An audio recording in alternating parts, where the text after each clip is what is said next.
¿Te imaginas descubrir que el asesino que la policía lleva años buscando está sentado a tu lado en el tren? Sucedió en la Unión Soviética.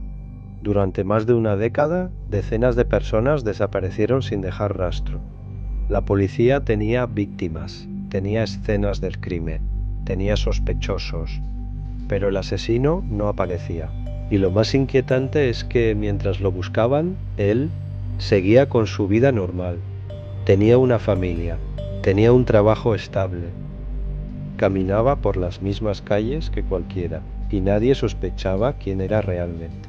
Esta es la historia de Andrei Chikatilo, el carnicero de Rostov, uno de los asesinos seriales más brutales de Europa del Este. Pero antes de continuar, hazte esta pregunta. ¿Cómo pudo cometer crímenes durante años y seguir pasando desapercibido? La respuesta nos lleva a la Unión Soviética de los años 70. En aquella época, reconocer que existía un asesino en serie era un problema grave para el gobierno. La ideología oficial aseguraba que esos crímenes brutales eran exclusivos del capitalismo. Admitir que un monstruo así actuaba en una sociedad socialista era algo que las autoridades preferían ocultar. Pero la realidad no seguía la propaganda. En los alrededores de Rostov del Don, las desapariciones no paraban. Muchos eran jóvenes. Se les veía por última vez en estaciones de tren o autobús y luego desaparecían por completo, tras hablar con un desconocido. Poco después, en lugares aislados, aparecían sus cuerpos. Al principio, la policía no sabía si los casos estaban relacionados. Esa fue la gran dificultad. Cuando ocurren crímenes en lugares diferentes, surge la duda. ¿Buscamos a varios criminales o a una sola persona? Con el tiempo, las similitudes fueron imposibles de ignorar. Había un patrón evidente. Alguien lo repetía de forma sistemática. Ese alguien era Andrei Chikatilo. A simple vista, Chikatilo no parecía un monstruo. Nacido en 1936, era un hombre casado, con hijos, profesor y empleado común. Para sus vecinos era reservado, quizás un poco extraño, pero jamás peligroso. Logró mezclarse perfectamente con la sociedad, y mientras mantenía su rutina, las desapariciones aumentaban de manera alarmante. La policía incluso llegó a detenerlo en una de las primeras investigaciones. Sin embargo, quedó libre. ¿Por qué? Por un grave error técnico en los análisis de laboratorio de la época. Dijeron que faltaban pruebas. Ese fue sin duda el error más catastrófico de todo el caso. El hombre que más tarde sería identificado como el peor asesino de la Unión Soviética. Volvió a caminar libre por las calles. La pregunta es inevitable. ¿Cuántas vidas se habrían salvado si lo hubieran retenido en ese momento? Nadie lo sabe. Lo único seguro es que, tras su liberación, los crímenes continuaron. Durante años, la investigación avanzó a ciegas. Interrogaron a cientos de sospechosos, revisaron expedientes, buscaron conexiones, pero el caso chocaba contra un muro. La presión política. El régimen no quería admitir la verdad, pero cada nueva víctima hacía más difícil ocultar la realidad. Finalmente, en 1983, se creó un equipo especial para investigar el caso a fondo. Los nuevos investigadores cambiaron la estrategia. Ya no buscaban solo una confesión, buscaban patrones geográficos y de comportamiento.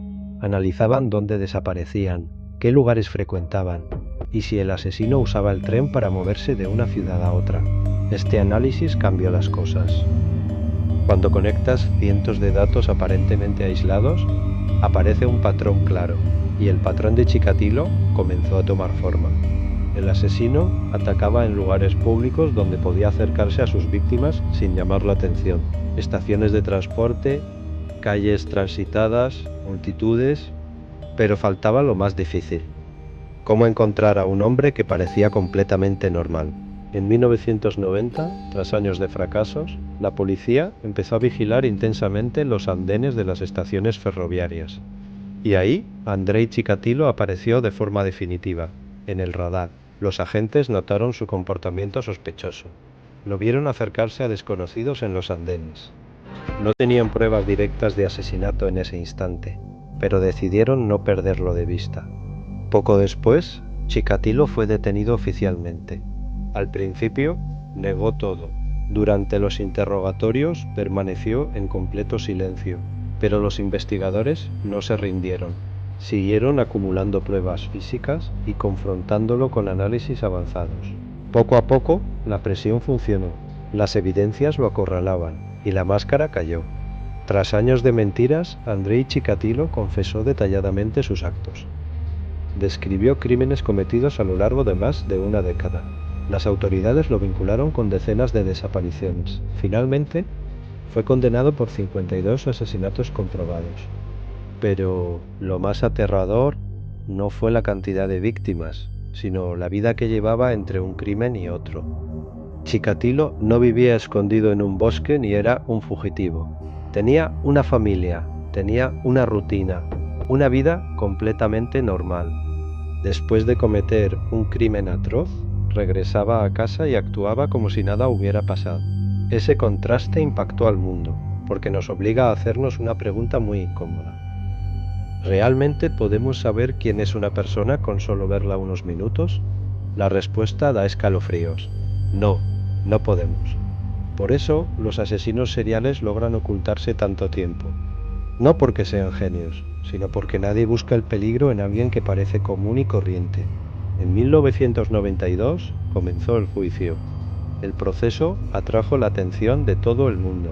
La sociedad exigía respuestas. Querían saber por qué la investigación falló tantas veces y cuántas vidas se pudieron salvar. El tribunal lo declaró culpable de los 52 asesinatos.